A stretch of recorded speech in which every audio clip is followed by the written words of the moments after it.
Podcast Zväzu slovenského lyžovania je späť a dnes tu máme epizódu, na ktorú som sa veľmi tešil. V našom štúdiu totiž môžem privítať najúspešnejšiu paralympioničku v histórii Slovenska Henrietu Farkašovú, ktorá má neuveriteľných 14 medailí z paralympijských hier a 20 z majstrovstiev sveta. Okrem toho aj získala prestížne ocenenie Laureus Sport Award, ktoré naozaj získavajú iba tí najlepší za ten daný rok. Tak Heni, vítaj v štúdiu.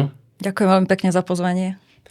A dostaneme sa samozrejme k týmto veľkým úspechom, ale išiel by som tak postupne od začiatku. Ty pochádzaš z Rožňavy a najprv si chodila do školy, ktorá v podstate bola pre klasické deti bez nejakého zdravotného znevýhodnenia.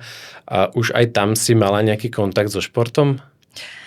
No, kontakt so športom samozrejme som mala, ale ja som bola od mala, ako som začala chodiť, veľmi pohybovo nadaná, veľmi taká akčná, aktívna, ale nejak oficiálne som nemohla sa realizovať v tom športe.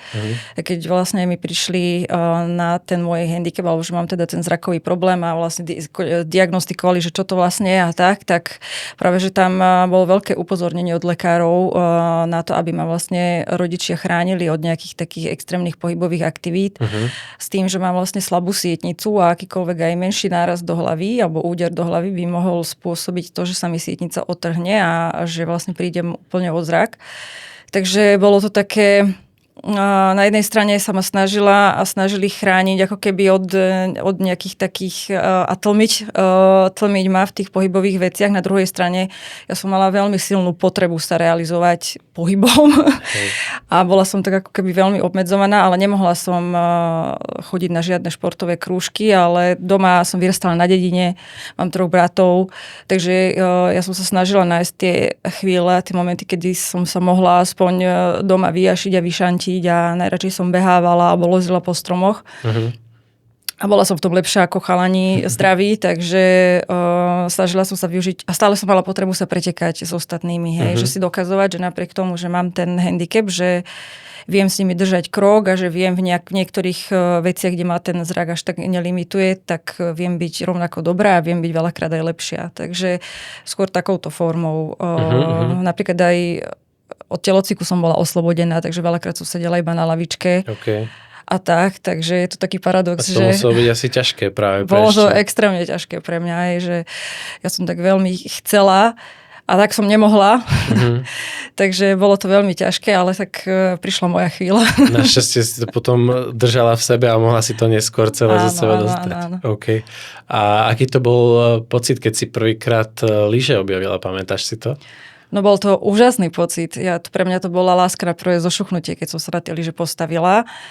A teda to bolo dosť neskorom veku, až 17 rokov som mala a vlastne môj prvý kontakt bol vlastne na lyžiarskom výcviku, už na strednej škole špeciálnej pre zrakov znevýhodnených.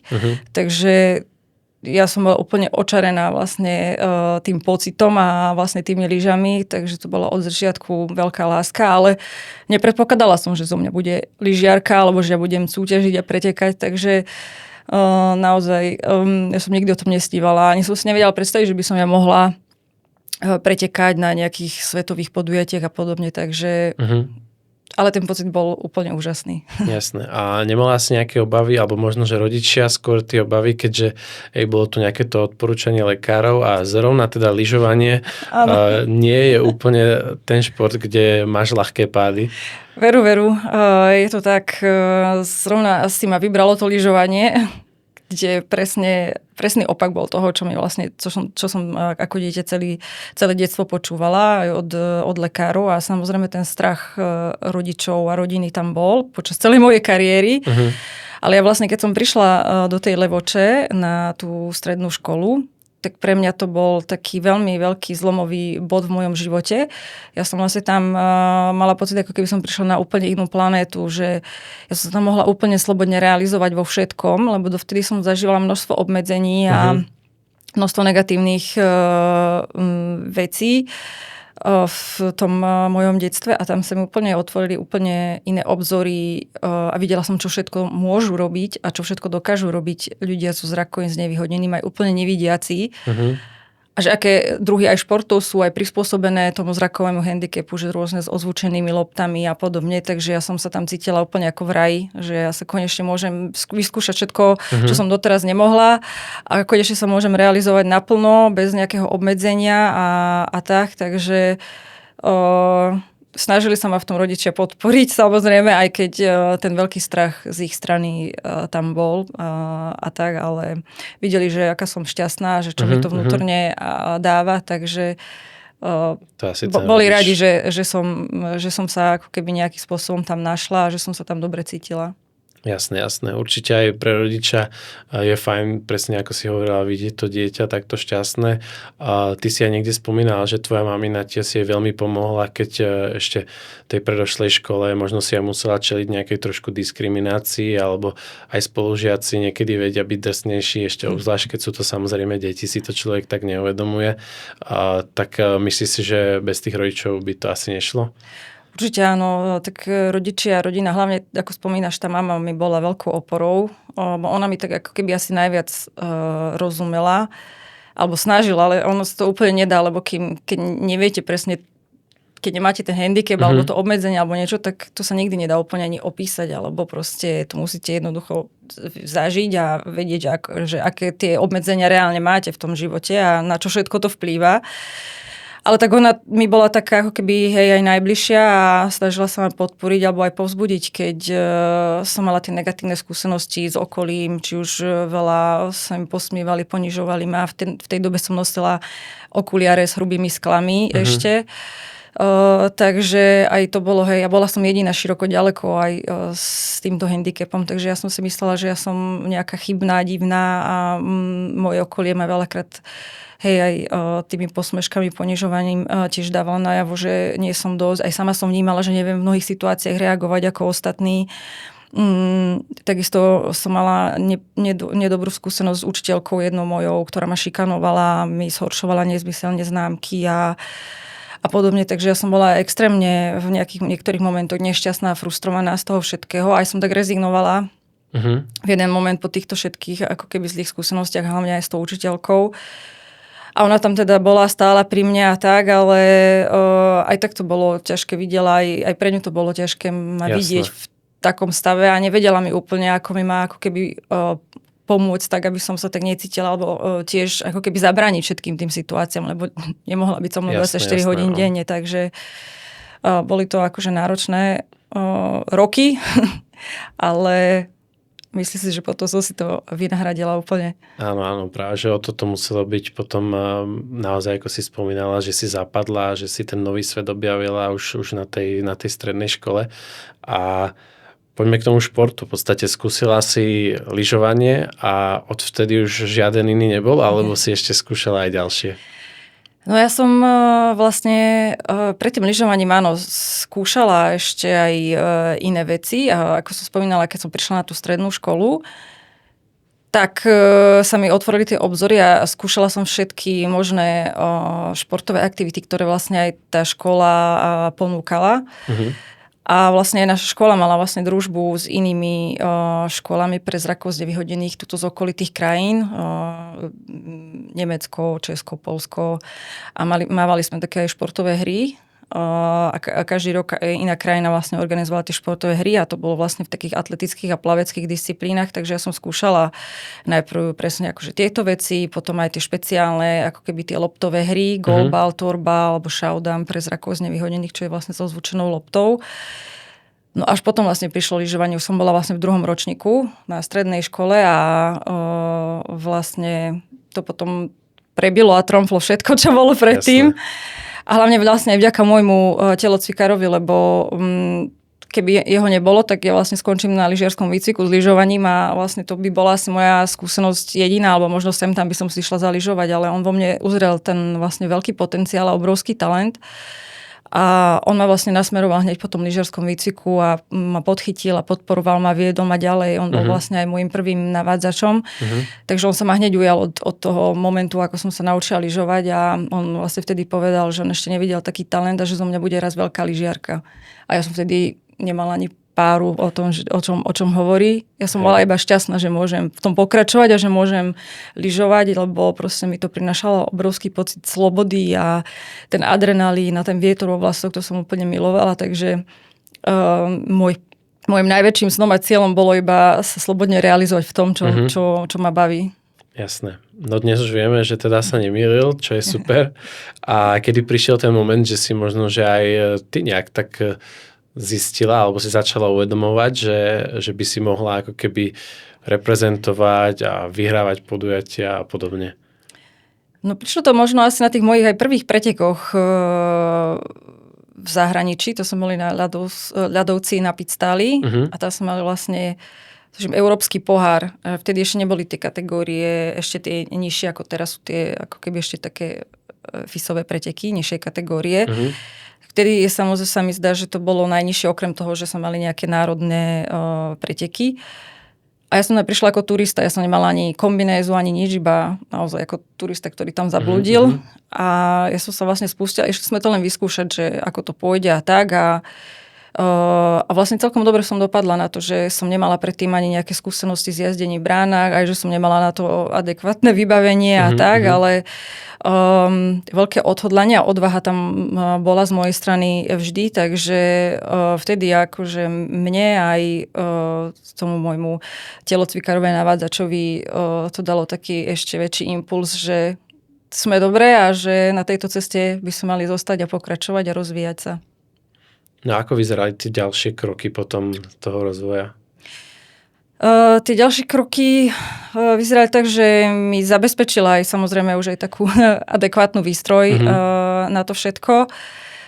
V podstate popri škole fungoval taký klub pre podporu talentovanej mládeže a tam vlastne na túto podporu tej mládeže boli nejaké financie, tak z tých financií mi kúpili prvú kombinézu aj už pretekové lyže a všetky také akože veci. Chodili sme začali sme chodiť na sústredenia aj na ľadovce, predtým sme vlastne chodievali iba na Levockú dolinu. Vlastne to sme mali 6 km od školy, takže to tak bolo veľmi blízko a za rohom, ale predsa len aj tá sezóna na Slovensku je krátka, takže na to, aby človek mohol, aby ten pretekár rásť a rozvíjať sa, tak potrebuje byť viacej na tých lyžiach, takže takto začali sme chodiť aj na tie ľadovce a skvalitnilo sa aj to vybavenie a takto sme išli krok po kroku. Jasné. Určite aj v rámci tej tvojej kariéry treba spomenúť potom aj neskorších navádzačov Natáliu Šubertovú a Michala Červeňa, s ktorými si tie najväčšie úspechy získala. A mňa by zaujímalo, ako v podstate v čom spočíva ten úspech medzi tým navádzačom a tým pretekárom. Tak je tam veľmi dôležitá pri tejto spolupráci tá dôvera, vybudovanie si tej dôvery, lebo vlastne ten zrakovo znevýhodnený sa musí maximálne odozdať tomu navádzačovi a 100% mu dôverovať. Predsa len ideme tam v niektorých disciplínach vo vysokých rýchlostiach a tie veci, ktoré sa dejú aj na tej trati, aj keď si napríklad aj pozrieme tú trať na prehliadke alebo čo, ale počas jazdy je to zase iné, aj počasie sa mení podložka, nerovnosti a tak, takže treba vedieť tam rýchlo reagovať za krátky čas, takže ja tam naozaj musím byť maximálne odovzdaná tomu navádzačovi a maximálne mu dôverovať. A ten navádzač musí byť samozrejme tiež zodpovedný človek, hej, že nevybudujem si dôveru v niekomu, pri kom necítim, že má nejakú ako keby cíti za to celú zodpovednosť. A áno, aj tá komunikácia potom medzi nami je dôležitá.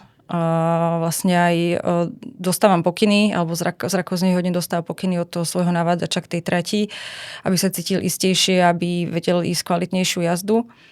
Lebo vlastne na začiatku, keď som ešte začínala, tak tieto navádzacie zariadenia neboli, takže išlo sa iba ako keby potom vizuáli, že bol predo mnou iba ten navádzač, ale nemala som k tomu žiadne iné ako keby inštrukcie, takže toto bolo náročnejšie.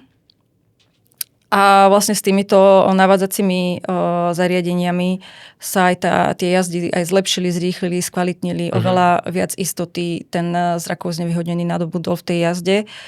Takže bol to veľmi tiež taký veľký ako keby milník v tom zjazdnom lyžovaní zrakovo znevýhodnených. A A tak, no, proste treba vedieť včas reagovať, hej, ten navádzač musí včas mi podať tú informáciu, správnu informáciu a včas ju vlastne mi podať, aby som ja vlastne stihla zareagovať, takže Jasné. musíme byť naozaj, že zohratý a vyladený. Hej. A v podstate určite to nie je iba o tej komunikácii už priamo na trati, ale aj okolo toho. A bežný športovec možno rieši nejakú mentálnu stránku, fyzičku, možno nejaké technické záležitosti, ale v podstate vy musíte byť aj takí experti v tej medziľudskej komunikácii, možno ktorá niekedy veľa ľuďom robí problémy. Tak cítiš sa možno, že to je taká tvoja silná stránka? Áno, komunikácia je dôležitá všeobecne asi medzi ľuďmi a snažím sa na tom pracovať aj ja, lebo však na tej komunikácii je vždy čo pracovať a musím akože sa priznať, že nebola to vždycky moja silná stránka. Snažím sa v tom zlepšovať, skôr moja silná stránka bola aj v tej dobe, že ja som bola extrémne prispôsobivá a extrémne taká, že som chcela všetko vydržať a že som bola tak nastavená, že musím všetko vydržať a prispôsobiť sa všetkému, čo príde. Aj keď mi to není pohodlné, aj keď sa v tom necítim dobre a nevedela som to úplne odkomunikovať. Jasné.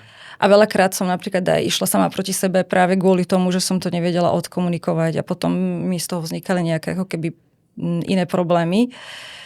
Takže takto by som asi povedala, ale tá komunikácia je úplne, že na tom by mali ľudia pracovať vo všeobecnosti. Nielen navádzať so svojím zrakovo znevýhodneným pretekárom, ale všeobecne, lebo veľakrát na komunikácii veľa vecí zlyháva. No. Áno, je to skill, ktorý možno až tak sa nevyučuje. Nevyučuje, no a toto by mal byť základ už asi od útleho detstva. A ako to funguje potom už na tej trati, aké vlastne tie pokyny ako prebiehajú? No na tej trati závisí od disciplíny samozrejme, ale tak navádzač dáva tie pokyny. No, my máme predtým prehliadku trate, samozrejme, že absolvujeme prehliadku trate. Takže my si vlastne na tej prehliadke povieme tu nejakú ako keby našu stratégiu, ako pôjdeme, čo pôjdeme, kde sú tie kritické pasáže. Musíme si samozrejme čo najviac zapamätať tú trať a hlavne tie kritické pasáže. A povieme si, kde ako pôjdeme a tak. No a potom vlastne na tej trati on mi už dáva vlastne tie ako keby také základné nejaké ako keby povely. Aj sa ma snaží niekedy možno aj povzbudzovať, ak cíti, že, lebo ten navádzač, keď sa naozaj poznáme, tak cíti aj, kedy z toho pretekára nejakú, ak on cíti nejakú neistotu kvôli niečomu na trati, alebo proste niečo, že nejde tak štandardne, ako zvykol. Takže aj ten navádzač na to hneď vie zareagovať, tak sa buď akože snaží nejakým spôsobom povzbudiť, alebo dávať tie pokyny, keď sa mení hlavne, ako keby mení sa rytmus alebo sklon kopca, tak ja neviem, povie prejazd, alebo vlas, dvojvlas, trojvlas, zabal, rozbal, skok, hrb, nerovnosť, neviem proste, takéto ako keby základné veci, lebo tam nie je veľmi čas na dlhšie vykecávanie a vlastne ja musím vedieť tiež, že v ktorej časti trati som a že čo bude nasledovať, lebo inak by to bolo asi oveľa náročnejšie a nebol by ten výkon vlastne taký dobrý, takže nejakým takýmto spôsobom. Alebo ak mi náhodou ujde, že ja spravím chybu, že trošku pribrzdím a už mi ujde, tak hneď mu ako keby zahlasím, že ja neviem, počkaj, alebo po prípade pridaj, alebo go. A navádzač sa takisto aj otáča. Každú, ja neviem, druhú, tretiu bránu, závisí tiež od disciplíny a od úseku, kde sa nachádzame, lebo napríklad v rýchlych disciplínach, keď sme, ja neviem, v zjazdovom postoji a on by sa otočil, tak by on pribrzdil, aby som vlastne proste by brzdil. Takže tam sa len napríklad opýta, že či som za ním. A mu potvrdím, že áno, a nemôže si tam dovoliť otočiť, ale v iných častiach trate sa otáča, aby si vlastne kontroloval tú vzdialenosť, aby veľmi ako keby neušiel, lebo vlastne ten kontakt je veľmi dôležitý. A čo je v podstate najťažšie pre teba? To sú nejaké také, že hrboly neočakávané, lebo však robíte si určite, predpokladám, že kvalitnú obhliadku tej trate, ale tá trať sa samozrejme mení v priebehu pretekov, alebo nejaké zľadovatele, úseky. No najhoršia je viditeľnosť pre mňa osobne napríklad. Keď sa mení nejak viditeľnosť, že bude nejaká hmla, alebo je napríklad viacej šero, alebo proste nejako tak všeobecne, akože pre mňa tá viditeľnosť. A potom Potom, keď sú také extrémne výkyvy, hej, počasie, že bude príliš zľadovateľ, alebo príliš mäkko, alebo proste, alebo príliš nejak ako keby rozbitá trať, tak to nie je úplne príjemné, lebo presne navádzač nevie povedať všetky tie nerovnosti, ako to človek so zdravým zrakom vidí, že vidí všetky tie nerovnosti hrbole a ty presne vieš, že kedy na to nabehneš a tak, ale on to nevie úplne opísať, takže on povie iba tie ako keby najväčšie, ktoré by mohli rozhodiť, tak aspoň to je fajn, že viem, že ma to čaká, že ma to nerozhodí tak, ako keď o tom neviem. Jasné. Takže toto sú asi také najväčšie nejaké veci. Za mňa akože ako takého lyžiara, hej, rekreačného, určite klobúk dole, že naozaj sa týmto dokážete pasovať a ešte na takej úrovni. No ale keď už to potom niekto vie ako ty, tak z toho prídu aj také tie veľké výsledky, ktoré sme spomenuli na začiatku. Z tých 14 paralympijských medailí je 11 zlatých a z 20 medailí z majstrovstiev sveta je 16 zlatých, ak sa nemýlim. Áno, je to tak. Wow. Ktoré sú možno, je nejaká taká najpamätnejšia? Tak samozrejme, že prvá zlatá z paralympijských hier je veľmi pamätná, lebo bola prvá, tie emócie, prvýkrát človek zažíva tú eufóriu emócií a to je asi najsilnejšie práve tým, že je to prvýkrát, takže to bol veľký moment a veľká radosť a po tých nejakých nešťastných udalostiach, ktoré sa ešte vlastne predtým udiali. Áno, lebo v podstate v roku 2006 si bola na Paralympiáde, ale napokon ti nedovolili štartovať. Áno, presne tak. Ja v 2006 roku som sa zúčastnila paralympijských hier v Turíne, ale bohužiaľ nemohla som sa postaviť na štart ako pretekárka, lebo ma vlastne klasifikátori neklasifikovali. Tu vlastne vysvetlím, že my vlastne zdravotne znevýhodnení športovci, či už zrakoví alebo telesne znevýhodnení, musíme absolvovať zdravotnú nejakú takúto klasifikáciu, na základe ktorých nás zaradia do jednotlivých kategórií a vlastne uznajú, že máme to znevýhodnenie také, ktoré umožňuje vlastne štartovať. A vlastne takto si ma vlastne vtedy zobrali.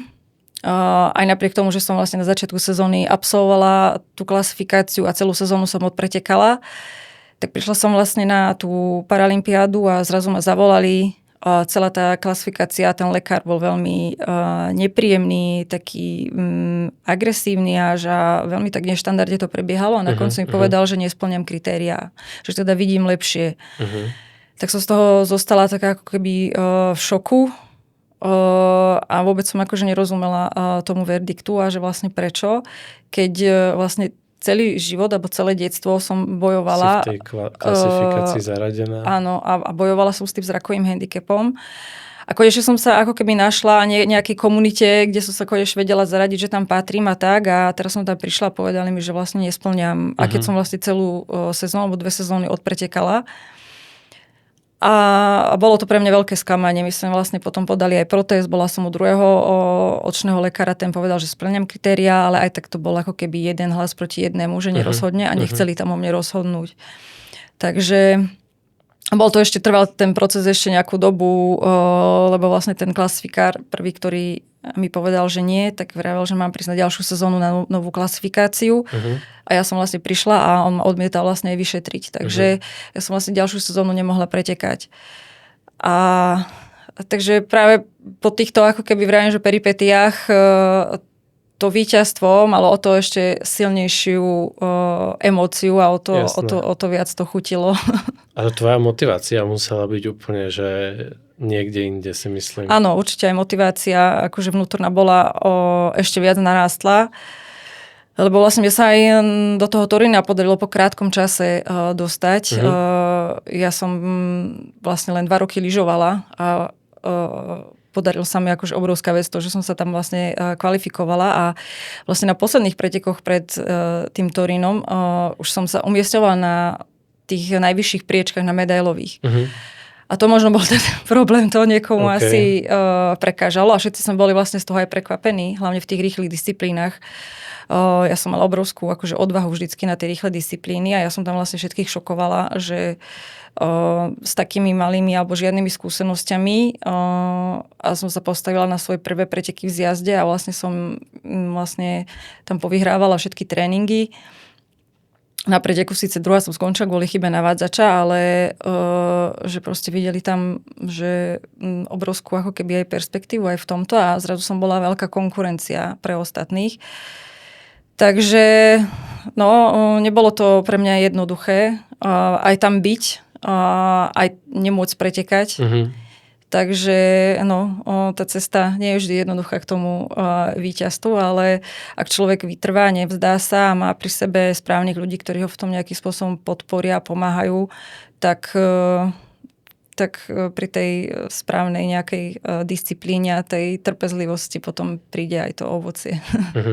No našťastie ďalšie olympiády, už paralympiády, už to bol iný príbeh a potom prišiel Pyeongchang, kde si sa v podstate stala najúspešnejšou paralympioničkou z celých tých hier. Tak aký to bol pocit v podstate odniesť si tento honor? Tak úžasný. Samozrejme, že to je úžasný pocit, keď sa stanete najlepším športovcom celých hier. Som o tom nikdy ani nesnívala, ani ma to nenapadlo, že by sa niečo také mi mohlo stať a tak. Ja som v prvom rade v podstate, hovorím, pre mňa bolo to najdôležitejšie, že môžem lyžovať, že môžem sa venovať tomu, čo ma naozaj maximálne naplňa a čo mi prináša radosť. A to bol vlastne moja prvotná motivácia, hej, že bez tej vášne k tomu športu a bez tej radosti, ktorú som vlastne z toho mala, tak by sa asi ťažko by som dosiahla takéto úspechy, pretože tam bolo množstvo prekážok na tej ceste. Ale bol to teda neskutočný moment a neskutočný úspech a ja som si možno v tom momente až tak ani neuvedomovala, že čo som dosiahla. Tak ja som sa len tešila, že mi vlastne vyšli tie jazdy a že som z nich mala väčšinou dobrý pocit, okrem teda posledných pretekov, kde som získala tú striebornú medailu. To bolo také trošku bolestivejšie, lebo áno, ambíciu sme mali na tých 5 zlatých medailí, lebo som mala na to vtedy ako keby predpoklada formu, ale ja už som bola dosť unavená na ten posledný pretek a ešte boli náročné podmienky, veľmi sa oteplilo, veľmi teplo bolo a mäkko a ešte po prvom kole som viedla a v druhom kole som to úplne nezvládla tak, ako som chcela, tak najprv sme ešte prežívali také malé ako keby sklamanie z tej striebornej medaily, ale potom samozrejme, že neskôr, keď som sa teda aj dozvedela, že som tá najúspešnejšia športovkyňa, tak to bol akože wow moment. Tá súťaživosť sa nezaprela ani tam. Áno. Ale aj tak klobúk dole a v podstate v tom roku si získala, alebo v ďalšom roku si získala ocenenie Laureus World Sport Award, kde si bola na jednom pódiu so športovcami ako Novak Djokovic, Tiger Woods, Simone Biles, Naomi Osaka, tak ako si prežívala tento gala večer? Tak to bol jeden obrovský zážitok pre mňa byť tam s tými najlepšími športovcami sveta, ktorých som ja tiež dovtedy len na obrazovkách televízie sledovala a teraz tam som stála ako jedna z nich a s nimi a bol to naozaj veľký zážitok a veľká podsta. Už len tam byť a získať to ocenenie, tak to bolo naozaj ako keby jeden z najkrajších ako keby momentov mojej kariéry a mala som obrovské standing ovation, že naozaj som bola až dojatá, lebo asi jedno z najväčších, ktoré tam športovec v ten večer mal. Takže bolo to pre mňa ako keby naozaj niečo neskutočné a niečo, čo som si ani nedokázala ani len vysnívať, že by som ja mohla vo svojom živote prežiť a zažiť. A ešte taký akože krásny veľmi moment som mala, kedy vlastne za mnou prišiel Novak Djokovic a ma objal. Úplne tak spontánne sám od seba, že som z toho naozaj zostala tiež taká ako prekvapená. Veľmi milo a príjemne a veľmi bol taký príjemný ľudský. Aj povedal mi nejaké slova tam po slovensky. Jasné. A napríklad Nico Rosberg za mnou prišiel, že pár športovcov, oni za mnou prišli, že nie je za nimi, že ja sa s vami chcem odfotiť, lebo vy ste tuto svetové nejaké hviezdy toho vášho športu. Ale že oni samotní tieto hviezdy prichádzali za mnou a chceli sa oni so mnou odfotiť a pozdraviť ma, takže to boli naozaj krásne momenty. Super, to znie fakt naozaj veľmi pekne a v podstate pred pár rokmi si získala aj ocenenie najlepšie paralympionik 30 ročnice na Slovensku. Tak možno, že aký je nejaký taký odkaz aj pre ďalších paralympionikov alebo aj športovcov, ktorý by si chcela dať tou tvojou kariérou? Tak ja by som možno všetkým športovcom, či už zdravím, zdravotne s nevyhodnením, možno odkázala to, že nech sa neboja snívať. Aj napriek tomu, ak by im aj nikto neveril, že by to mohli dokázať, alebo že ten handicap je ich limitom, nie je to pravda, že treba si ísť za svojimi tými snami. Treba nájsť tých ľudí, ktorí vás budú podporovať a ktorí vo vás budú veriť a ísť si za hlasom svojej duše s pokorou, ale s vytrvalosťou. A vlastne tá športová cesta nie je len o tých víťazstvách. Tie víťazstvá sú naozaj krásne, každý chce zažiť, ale tá samotná cesta k ním, aj keď je častokrát popredkávaná mnohými prekážkami a pádmi alebo zlyhaniami, neúspechmi, tak to je vlastne to, čo vás vlastne formuje vo silnú osobnosť. Takže určite nájsť si ten šport a mať z neho hlavne vlastne tú vášeň a mať z neho tú radosť, ktorá vlastne vám pomáha aj prekonávať tie prekážky, ktoré určite na tej ceste prídu. Jasné. Myslíš, že práve aj v tom prípade to bolo tým, že presne najskôr si sa tak hľadala aj v tom osobnom živote, potom prišla tá stredná škola, kde to bolo lepšie, zase potom na začiatku tej športovej kariéry na tej paralympiáde trošku také nepríjemná skúsenosť a potom to išlo hore, že taká vlastne sinusoida, že bez toho by to možno nebolo možno až také sladké? Určite áno, určite. Bola to veľmi sinusoida, okrem tohto ešte som mala aj množstvo zranení, aj ťažkých zranení. V každom olympijskom cykle som mala vlastne s nejakým veľkým zranením som bojovala a absolvovala som niekoľko operácií, či už aj s kolenami, alebo vlastne mám titán v tvári, že som mala 4-násobnú zlomeninu tváre, roztreštené zápestie zdrôtované a kadečo. Takže naozaj bolo množstvo prekážok na tej ceste a množstvo aj pádov, ale tá chuť a tá vášeň pre to lyžovanie bola tak silná, že v podstate akákoľvek prekážka nemala takú váhu, aby som vlastne kvôli tej svojej vášni ju nemohla prekonať a ísť si vlastne v ústretí tomu môjmu, ako keby tej mojej radosti z toho celého. Máš ešte teraz nejaké také ciele alebo méty, že čo by si chcela zažiť, či už možno okolí športu, parašportu alebo v osobnom živote? V osobnom živote určite by som rada mala rodinu svoju a momentálne som v tej fáze, že sa zase hľadám. Hej, že skončila táto moja etapa športová, tej vlastne cesta športovkyne a som v tej fáze zase, že hľadám samú seba, tak môjim najväčším prianím je vlastne nájsť sa opäť v niečom, čo ma bude naplňať a čo mi bude robiť radosť. Jasné, o tom viem, že niekedy sa možno menej hovorí, ale pre tých športovcov je to tiež určite veľmi náročné potom po tej kariére. Áno, je to určite náročné obdobie, lebo vlastne vy ako keby stratíte aj tú identitu svoju, hej, že ten športovec stratí identitu toho športovca a vlastne mal nejaký režim a niečo, vlastne nejaký cieľ, za ktorým si išiel a zrazu nastane také ako keby prázdno a je to akože náročné, hej. Ja obdivujem športovcov alebo ľudí, ktorí presne potom vedia, kam chcú smerovať a tak, ale nejaké očakávania boli smerom aj ku mne z rôznych strán, ale ja som tak sama ako keby tak zvažovala, že či je to, čo ja naozaj ako chcem a cítim, že to chcem robiť, nielen naplňať očakávanie niekoho, že by som to mala kvôli niečomu, že by sa to tak malo. Takže snažím sa viacej ako keby naciťovať sama na seba, lebo v živote som veľakrát išla proti sebe kvôli tomu, že som chcela vyhovieť druhým. Takže toto je teraz ako keby moja najväčšia priorita, vedieť nájsť to, čo ma zase nejakým spôsobom bude baviť. Jasné.